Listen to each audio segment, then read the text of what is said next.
journalistic investigations, academic studies, and documented testimonies. Full sources will be provided in the pinned comment.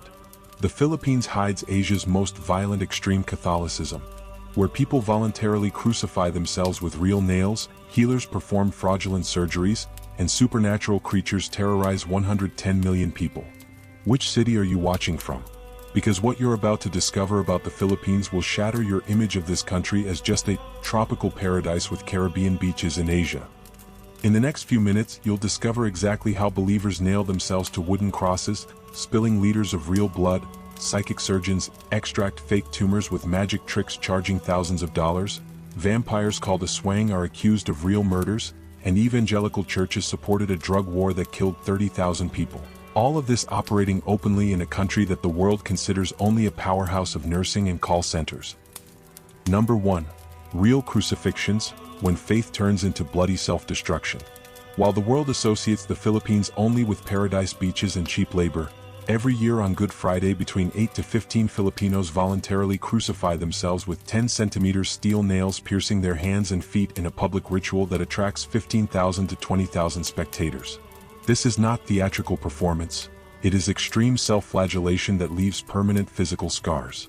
The tradition takes place mainly in the city of San Fernando, Pampanga, 90 kilometers north of Manila, where since 1962 devotees have literally reenacted the Passion of Christ. The process is brutal. Men between the ages of 25 and 65 carry wooden crosses weighing 40 to 80 kilograms for up to 2 kilometers under a 35 to 40 degrees Celsius sun, then are nailed through the palms of their hands and the soles of their feet by experienced executioners, using hammers and industrial carpentry nails. The most famous crucified man is Ruben in age, who has been nailed for 35 consecutive years, 1985 to 2020, promising to do so after surviving a construction accident that should have killed him.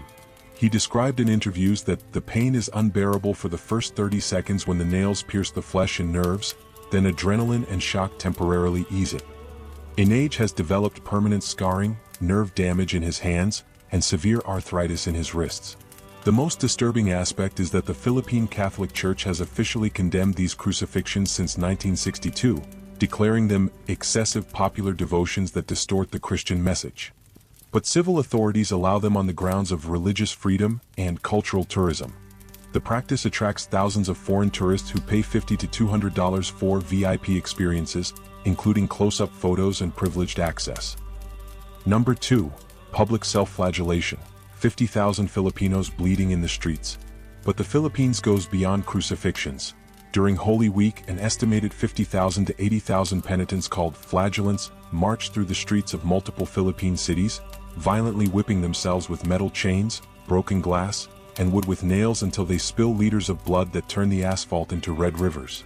Traditionally, flagellants wear black or white hoods to hide their identity, bare their torsos, and walk barefoot for 5 to 10 kilometers while whipping their backs every 5 to 10 steps using instruments called latigo, handmade whips made from bicycle chains, serrated bamboo, wood with pieces of glass glued to it, and even industrial chains. Some more extreme flagellants put salt on their open wounds to increase suffering and purify sins. The ritual begins at 3 a.m. and can last up to 12 hours in the scorching heat.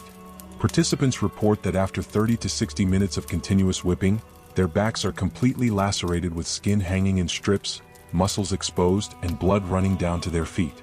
Volunteer medical teams accompany the processions to treat extreme cases of dehydration, infection, and excessive blood loss.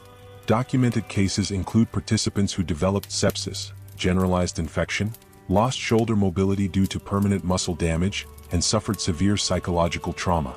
In 2019, a 43-year-old man died of a heart attack during flagellation in Bulacan. His family claimed he died as a martyr and held a celebratory funeral, not a mourning one. Leave a like if you have the courage to find out why Filipinos believe that shedding their own blood erases sins. Number 3. Psychic surgeons frauds that earn $50 million annually. The Philippines has developed one of the most elaborate medical scams in the world. Psychic surgeons who claim to perform operations using only their bare hands, extracting tumors, blood clots, and negative energies without surgical instruments. This fraudulent practice generates $50 to $80 million annually by exploiting desperate patients from around the world. The process works through professional illusionist tricks. The surgeon massages the patient's abdomen, creating a fold in the skin, hides a capsule of animal blood, usually pig or chicken, mixed with viscera purchased from butchers in his palm, pretends to penetrate the skin by pressing the fold while secretly breaking the capsule, extracts pieces of animal organs claiming they are tumors and shows them to the patient as proof of the successful surgery. Investigations by the James Randi Educational Foundation, the American Cancer Society, and Filipino medical examiners completely exposed these charlatans in the 1970s and 1980s through slow-motion filming, laboratory analysis of the extracted tumors, all identified as animal entrails from butchers, and testimonies from former assistants who revealed the sleight of hand techniques used. The most tragic case involved Andy Kaufman, a famous American comedian who traveled to the Philippines in 1984 to treat terminal lung cancer with a psychic surgeon instead of accepting chemotherapy. He paid $6,000 for surgeries that obviously failed. Kaufman died at the age of 35 months after returning from the US. His family sued the healer, but he was never extradited. Even today, hundreds of psychic clinics operate in Manila, Baguio, and other Philippine cities, attracting desperate medical tourists from Europe, Latin America, and Asia. They charge $500 to $5,000 for surgery that lasts 15 to 30 minutes. Victims return home believing they are cured until their illnesses progress, and real doctors confirm that no actual surgical intervention took place. Number 4. Aswang Filipino vampires accused of real crimes. The most feared supernatural creature in the Philippines is the aswang, a shape-shifting being that looks like a normal human during the day but turns into a vampire or witch at night that attacks pregnant women, children, and the sick to devour their internal organs. This is not just a folk legend. 65 to 75% of rural Filipinos genuinely believe in the existence of aswang, according to anthropological research. According to Filipino mythology, aswang can take multiple forms, as a vampire, manananggal, that separates its torso from its legs, flying at night in search of victims, as a ghoul, wak-wak, that digs up fresh corpses to eat, as a witch that uses a long, hollow tongue to suck fetuses from pregnant women while they sleep. The most terrifying aspect is that aswang can be your neighbors, relatives, or acquaintances living a double life. The fear of aswang has real tragic consequences. Between 2010 and 2024, at least 47 cases of lynching and murder were documented in rural Philippines where victims were accused of being aswang by communities. In 2018, a 58-year-old woman in Capiz was beaten to death by a crowd of 30 people who claimed to see her transforming at night. A police investigation revealed that the victim had untreated schizophrenia. Pregnant Filipinas live in terror. Women in their third trimester sleep with garlic hanging from their windows, silver knives under their pillows, coarse salt scattered around their beds, and Catholic crucifixes on their doors, believing that these objects repel aswang. Some hire healers, albulario, to perform protective rituals costing $50 to $200, which include prayers, burned herbs, and consecrated amulets. In 2022, a Rappler investigative documentary revealed that the anti-aswang industry generates $10 to $15 million annually in the Philippines, including the sale of certified amulets, the services of aswang hunters, who charge $500 to $2,000 to check if neighbors are creatures, and spiritual cleanings of supposedly infested properties. Charlatans exploit ancestral fear to profit from vulnerable populations. Number 5. Catholic animist syncretism, when Catholic saints become tribal spirits. Filipino Catholicism hides an impossible fusion between Roman Catholic doctrine and pre-colonial tribal animism that creates a religiously schizophrenic population. 86% of the 110 million Filipinos declare themselves Catholic, but 70 to 80% simultaneously practice animist beliefs in Anito, ancestral spirits, and Diwata, nature deities, without realizing the contradiction. During Spanish colonization, 1565 to 1898, Catholic missionaries failed to eliminate native beliefs, so they adopted a strategy of forced syncretism. They transformed Anito into Christian saints, Diwata became guardian angels, tribal rituals were renamed Catholic processions, and local shamans, Babaylan, were converted into lay prayer leaders.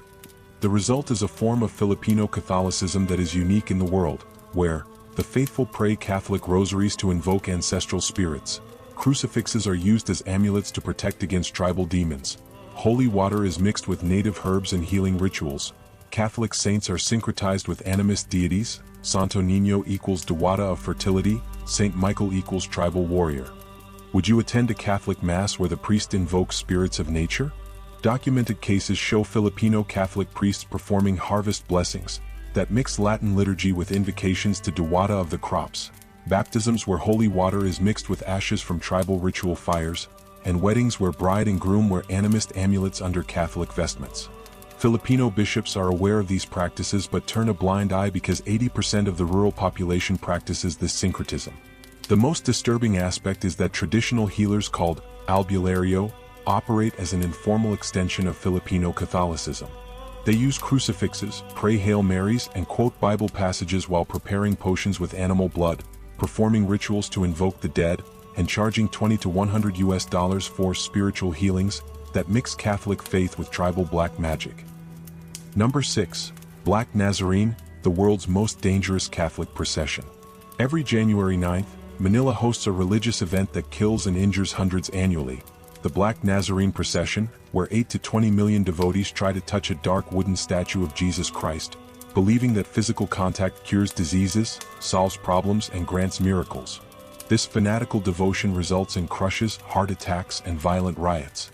The original statue of the Black Nazarene arrived from Mexico in 1606 and has survived earthquakes, fires, and wars, a fact that devotees interpret as proof of miraculous power. The 1.5-meter-tall image of Jesus carrying a cross made of dark mestizo wood, not black as the name suggests, is considered more sacred than any other religious image in the Philippines. During a 12 to 22-hour procession, depending on the crowd, the statue is pulled manually through Manila in a wooden carriage by a 1-kilometer-long rope that thousands try to hold simultaneously, believing that pulling the rope guarantees blessings. The chaos is indescribable.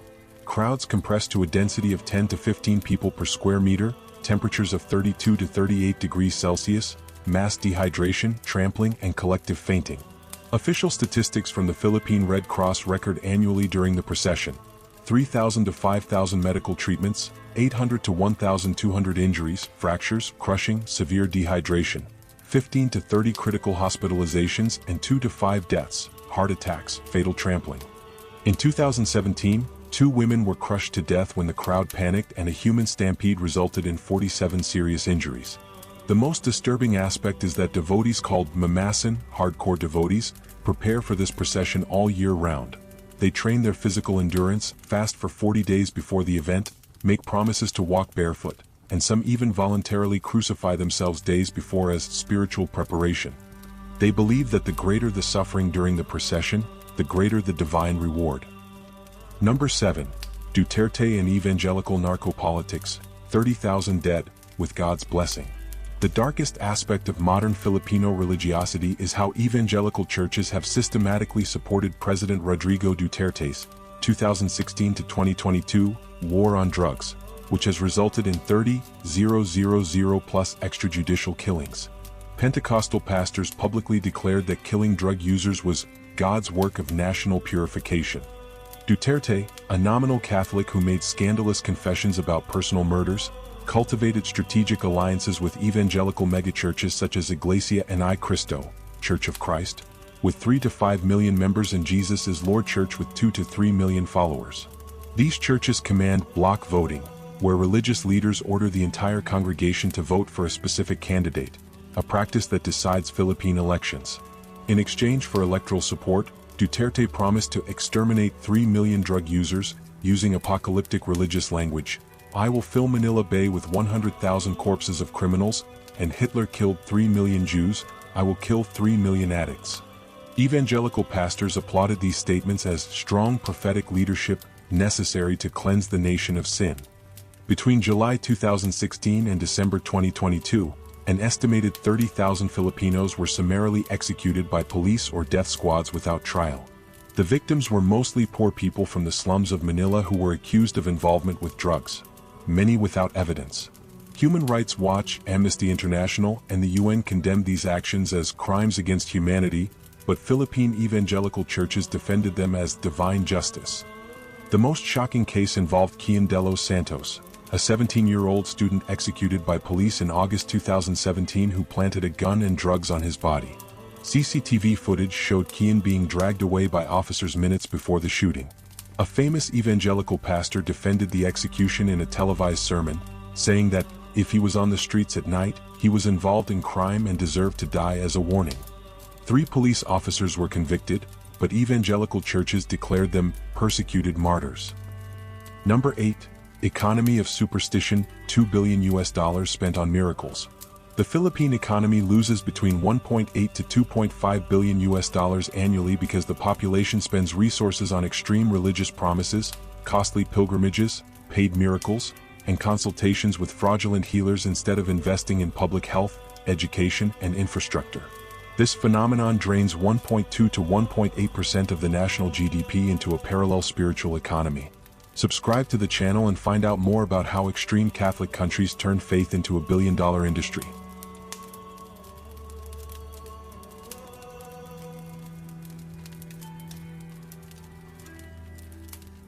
Filipinos spend an average of 8 to 15% of their monthly income on religious practices, according to a survey by 8neo de Manila University, 2021. This includes tithes to churches, 5 to 10% of salary, candles and offerings, $10 to $30 per month, annual pilgrimages to shrines, $200 to $800, consultations with albulario, $20 to $100 each, consecrated amulets and scapulars, $15 to $80, and costly votive offerings. Filipino religious tourism generates $800 million, $1.2 billion annually, with 15 to 20 million pilgrims visiting shrines such as the Basilica of Santo Niño, Cebu, Mount Banahaw, considered sacred, the Shrine of Our Lady of Penafrancia, Baikal, and Quiapo Church, Manila. Pilgrims spend fortunes on expensive accommodation, transportation, mandatory offerings, and religious souvenirs, money that could pay for medical treatment or their children's education. The most tragic aspect is that during economic crises or natural disasters, the Philippines suffers 20+ typhoons annually. Spending on religious practices increases rather than decreases. After Typhoon Haiyan in 2013 killed 6,300 people, sales of votive candles, protective amulets, and blessing masses increased by 450%. Poor families who lost everything spent their last resources on spiritual protection instead of rebuilding their homes. Filipino economists estimate that redirecting 50% of extreme religious spending to productive microcredit, health cooperatives, and technical education could reduce extreme poverty by 25 to 35% in a decade. But the population is so conditioned by 450 years of colonial Catholicism that it prioritizes eternal salvation over immediate earthly well-being. Number 9. Worship of wax saints, mummified corpses as tourist attractions. The Philippines has developed a macabre practice of preserving the corpses of local saints, not recognized by the Catholic Church, in glass coffins permanently displayed in churches as objects of tourist veneration.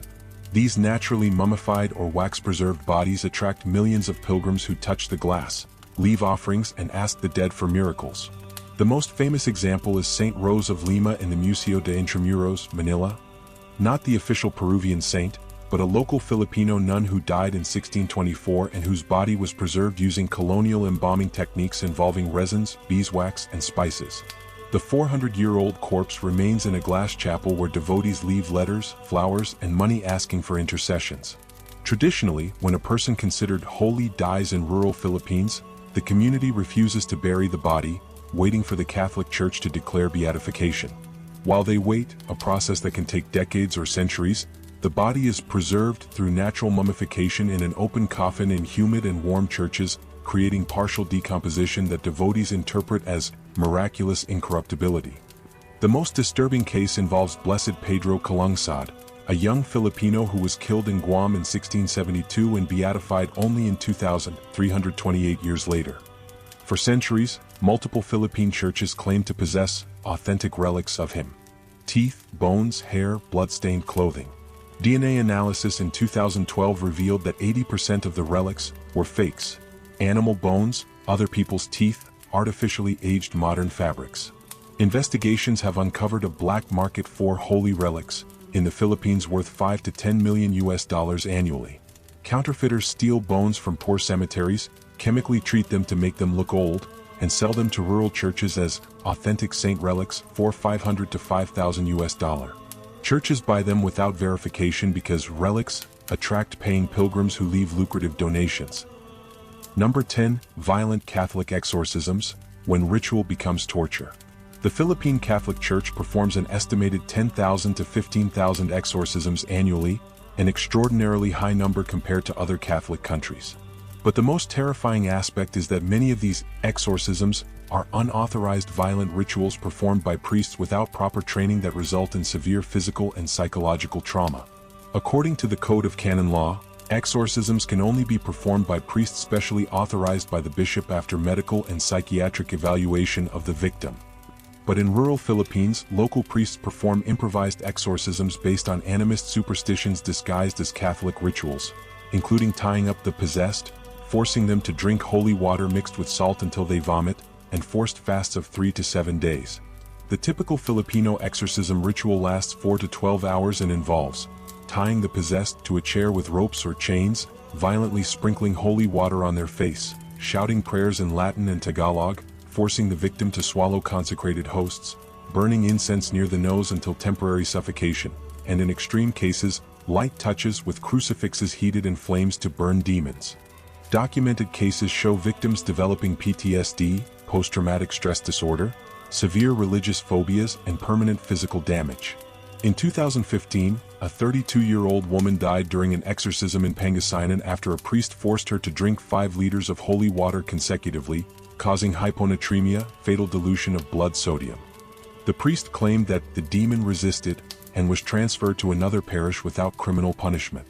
The most disturbing aspect is that most of the possessed victims are people with undiagnosed mental illnesses, schizophrenia, bipolar disorder, epilepsy, whom poor families take to priests instead of psychiatrists because spiritual treatment is free, while psychiatric consultations cost $30 to $100. These people are traumatized by exorcisms when they needed real psychiatric medication. Number 11. Mega evangelical churches, billionaire pastors, and private jets. While 86% of Filipinos are Catholic, the Pentecostal evangelical explosion has created a billionaire religious empire led by megachurches that accumulate fortunes through mandatory tithes, faith offerings, and the sale of religious products. The largest is Iglesia ni Cristo, Inc., founded in 1914, which has an estimated net worth of $3 to $5 billion, including universities, hospitals, TV stations, and even professional basketball teams. Iglesia ni Cristo functions as a religious corporation where the Manalo family, founders, controls absolutely everything. Felix Manalo founded the church claiming to be God's last messenger, and established a doctrine that only Inc. members will be saved on Judgment Day. Catholics, Protestants, and all other religions will go to hell. This fanatic exclusivity creates extreme loyalty among 3 to 5 million Filipino members plus 2 to 3 million abroad. The financial aspect is shocking.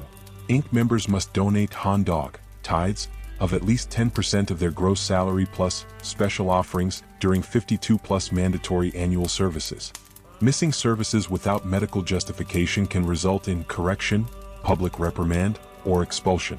Members who leave the church are officially declared apostates, and active family members are prohibited from maintaining contact, a practice of shunning similar to that of Jehovah's Witnesses.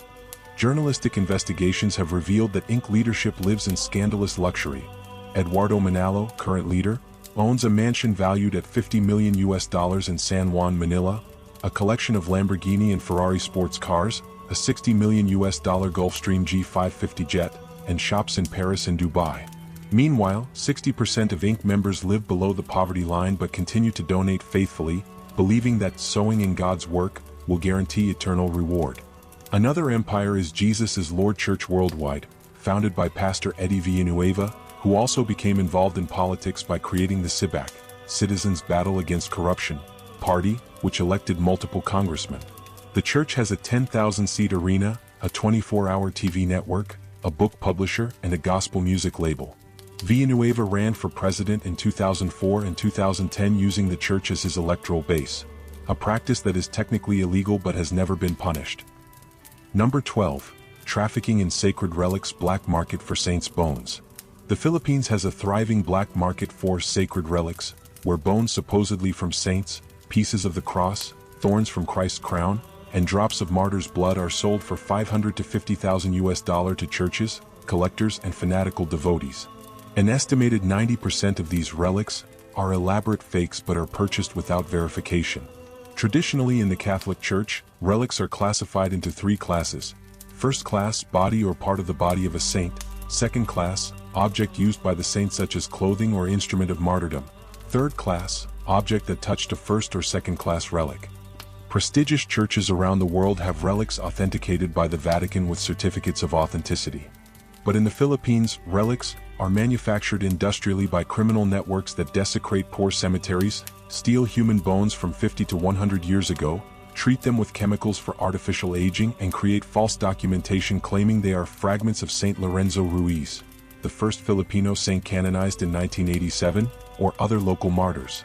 The forgery process is sophisticated.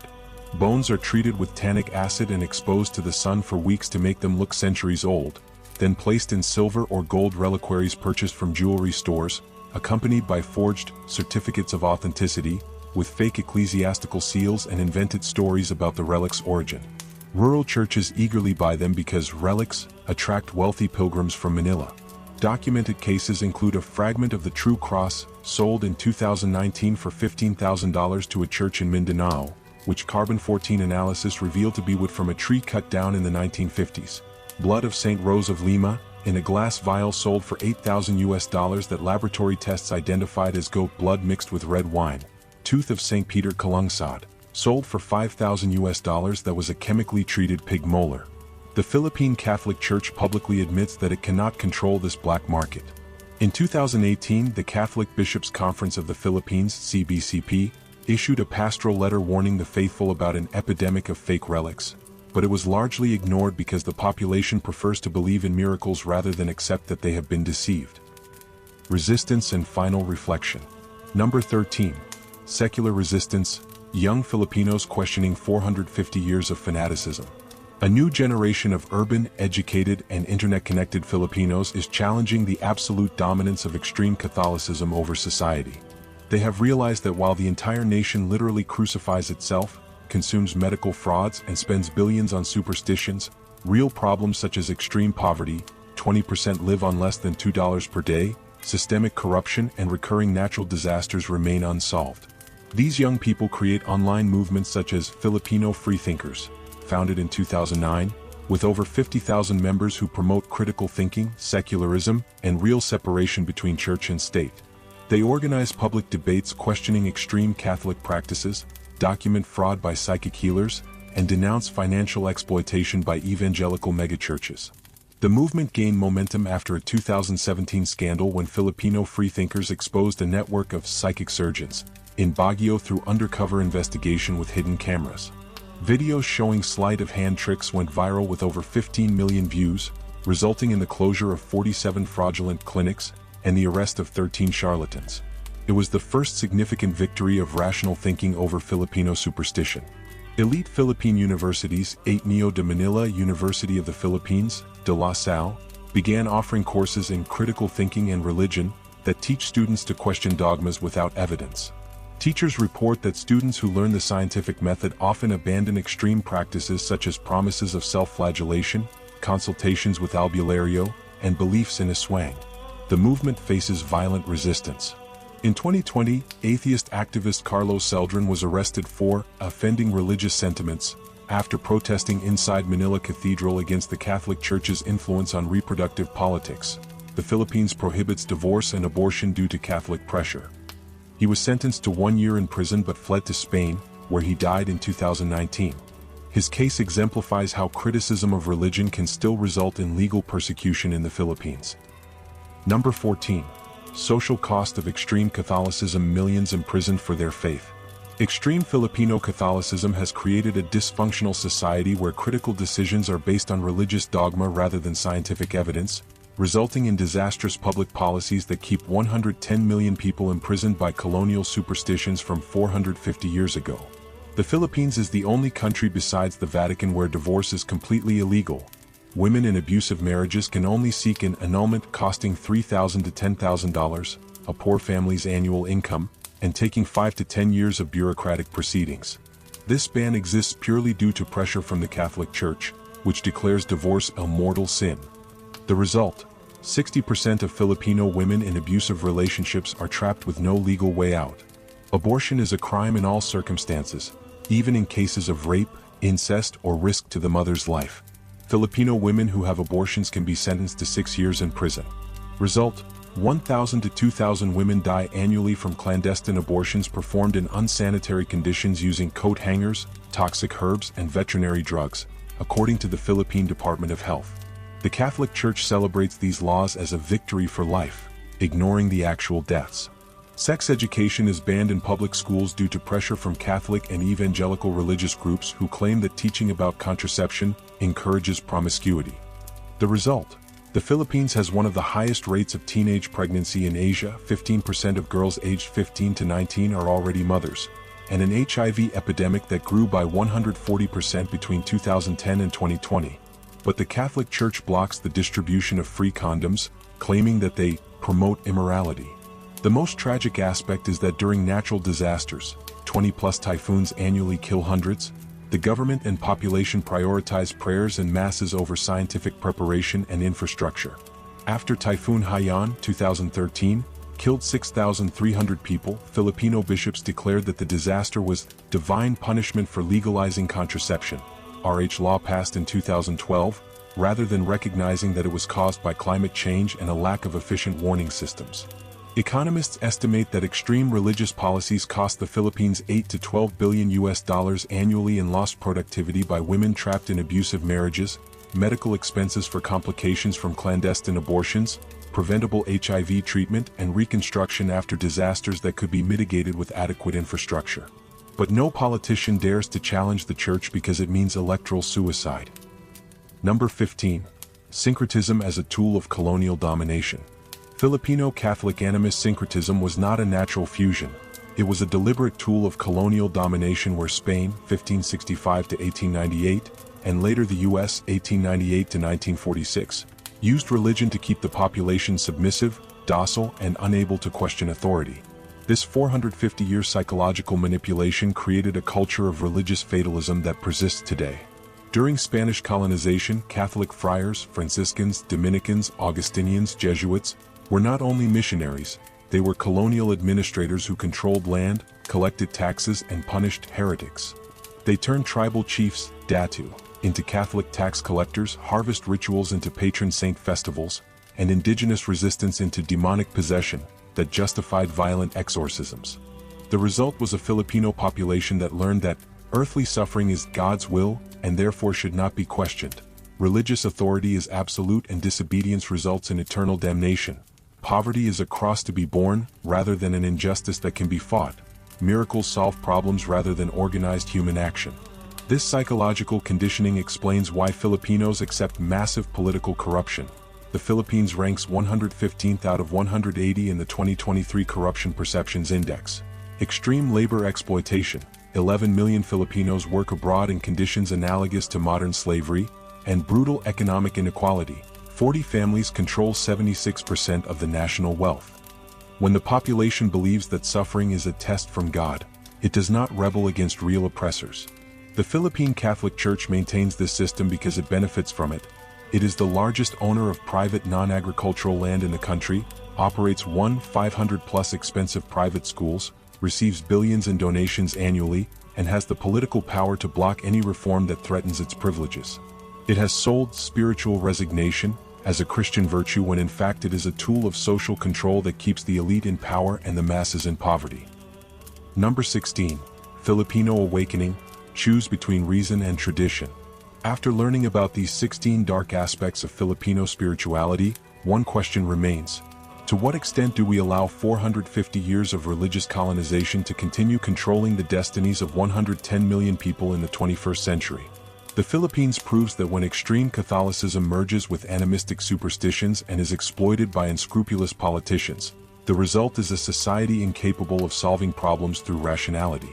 The entire nation literally crucifies itself while politicians steal billions, flagellates itself in the streets while women die from clandestine abortions, and consults fraudulent healers while HIV spreads unchecked. And you?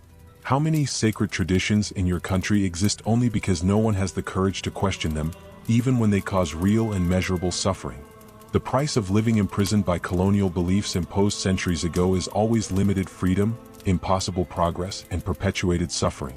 The Philippines paid this price by transforming itself from an advanced pre-colonial civilization with its own writing system, Baybayin, prosperous trade and gender equality into a poor nation, dependent and controlled by imported superstitions. The choice Filipinos face today is the same one that all extreme religious societies eventually face: continue to prioritize ancestral traditions that cause demonstrable harm, or embrace critical thinking, secularism, and evidence-based policies that have been proven to improve human lives? Secular resistance in the Philippines is growing. Filipino Freethinkers, Society of Non-Theists, Philippine Atheists and Agnostic Society have a combined membership of over 100,000 who publicly declare that they do not believe in deities and advocate for a real separation of church and state. They face death threats, job loss, and family rejection, but they persist because they know that liberation from religious dogma is the only way for the Philippines to reach its true potential. The final question is, are we willing to choose human compassion based on reason, or will we continue to allow religious institutions to dictate public policies that cause suffering to millions? If this content has made you question the extent to which religion should influence laws and public policy, leave a like, subscribe to the channel, and share in the comments. Which sacred traditions in your country would you question if you could do so without social consequences? And don't forget to activate the bell, because next week we will reveal the dark secrets of Turkey, a country where extreme Sufism, Islamic jinn possessions, a billion-dollar market for amulets against the evil eye, and secret political sects control 85 million people caught between the West and the East. See you next time.